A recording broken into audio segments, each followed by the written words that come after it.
जय शिवराय मित्रांनो. थकून भागून एखाद्या झाडाखाली बसावं, झाडाखाली विंचू निघावा, विंचवाला मारण्यासाठी दगड उचलावा तर दगडाखालून साप निघावा, सापाला बघून पळत सुटावं, पळता पळता विहिरीत पडावं, विहिरीत मगर दिसावी, मगरीपासून वाचण्यासाठी पुन्हा विहिरीच्या वर यावं तर वाघ दिसावा, वाघापासून वाचण्यासाठी पुन्हा त्याच विहिरीत उडी टाकावी, उडी टाकता टाकता एका फांदीला पकडावं, फांदीवरचं मोहोळ उठावं आणि मधाचा गोड थेंब तोंडात पडावा. याचप्रमाणे आपल्या छत्रपती शिवरायांनी ही मराठी माती घडवली. त्यावेळेस महाराजांनी संघर्ष केला तो या राष्ट्रासाठी, आणि आज आपला वाघ संघर्ष करतोय तो या राष्ट्रातील लोकांसाठी. आणि आपल्या वाघाला, आपल्या योद्ध्याला आपल्या साथीची गरज आहे मित्रांनो, आपल्या साथीची गरज आहे. होय, पाटलांचा इशारा आलाय. आता हक्क थेट मुंबईत आणि आता आंदोलन थेट मुंबईत.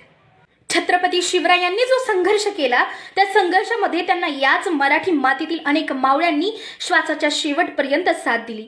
आणि आता आपल्याला पण आपल्या योद्ध्याला साथ द्यायची आहे. होय, आपल्या हक्कासाठी लढायचंय, मुंबईला जायचंय, मुंबईला कूच करायचंय. मग आता प्रश्न पडतो की नेमकं लढायचंय कशासाठी, हा संघर्ष पुढे न्यायचाय कशासाठी, मुंबईला जायचंय कशासाठी, आंदोलन करायचंय कशासाठी. तर मित्रांनो, हा संघर्ष करायचाय आपल्या भविष्यासाठी, लढायचंय आपल्या भविष्यासाठी, लढायचंय आपल्या हक्कासाठी. हा आपला संघर्ष सुरू झाला. या संघर्षाने एका आगीचं रूप घेतलं आणि या संघर्षादरम्यान आपल्या अनेक मराठी मावळ्यांनी आपल्या प्राणांची आहुती दिली. तर आपल्याला लढायचंय त्या मावळ्यांसाठी, लढायचंय त्या मावळ्यांसाठी, जायचंय मुंबईला त्या मावळ्यांसाठी. अरे 40% गुण घेऊन आरामात राहणारे ते आणि 90% गुण घेऊन आत्महत्या करणारे आपले लेकरं, त्या लेकरांसाठी आपल्याला लढायचंय, त्या लेकरांवर झालेल्या अन्यायासाठी आपल्याला लढायचंय. अरे शिक्षणामध्ये आरक्षण आणल्यामुळे बुद्धिमत्ता आणि गुणवत्ता मागे राहिली आहे. ती बुद्धिमत्ता आणि गुणवत्ता पुढे आणण्यासाठी आपल्याला लढायचंय. अरे आपला शेतकरी रडतोय, आपला बळीराजा खस्ता खातोय. जेव्हा जीव तोडून मेहनत करून हातात काहीच लागत नाही तेव्हा तो आत्महत्या करतो, आणि त्याने आत्महत्या केली त्यानंतर आपल्या आया बहिणीचं उघडं कपाळ सांगतं की त्यांच्यावर काय जात असेल. असं म्हणत होते की इडापिडा जावो आणि बळीचं राज्य येवो. तर या स्वराज्यामध्ये त्या बळीचं राज्य आणण्यासाठी आपल्याला लढायचंय मित्रांनो, आपल्याला लढायचंय.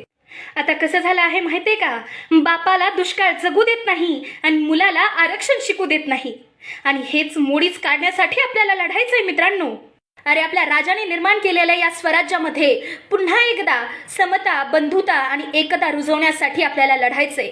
या आपल्या स्वराज्यातून बेकारी, भिकारी आणि बेरोजगारी यांचे मूळ नष्ट करण्यासाठी आपल्याला लढायचंय मित्रांनो, आपल्याला लढायचंय.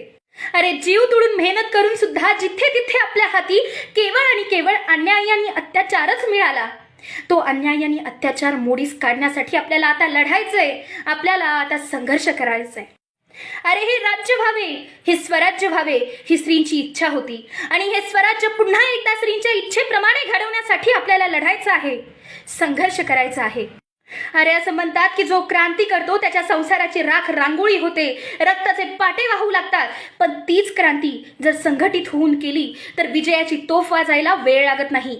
आणि तीच तोफ 450 वर्षांपूर्वी महाराजांनी वाजवली होती, महाराजांच्या मावळ्यांनी वाजवली होती, आणि आता तीच तोफ आपल्याला वाजवायची आहे.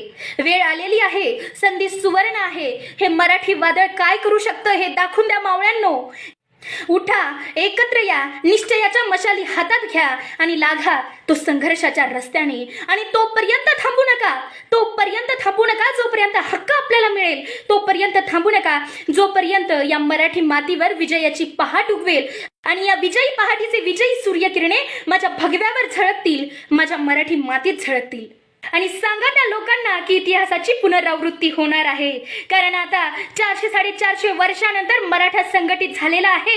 आणि इतिहास सांगतो की जेव्हा जेव्हा मराठी लोक एकत्र आलेले आहेत, जेव्हा जेव्हा मराठा संघटित झालेला आहे, तेव्हा तेव्हा त्यांनी मुंबई काय तर दिल्ली सुद्धा पायदळी तुडवलेली आहे, दिल्लीपतीच्या नरडीचा खोट घेऊन वेशीवर टांगलेला आहे.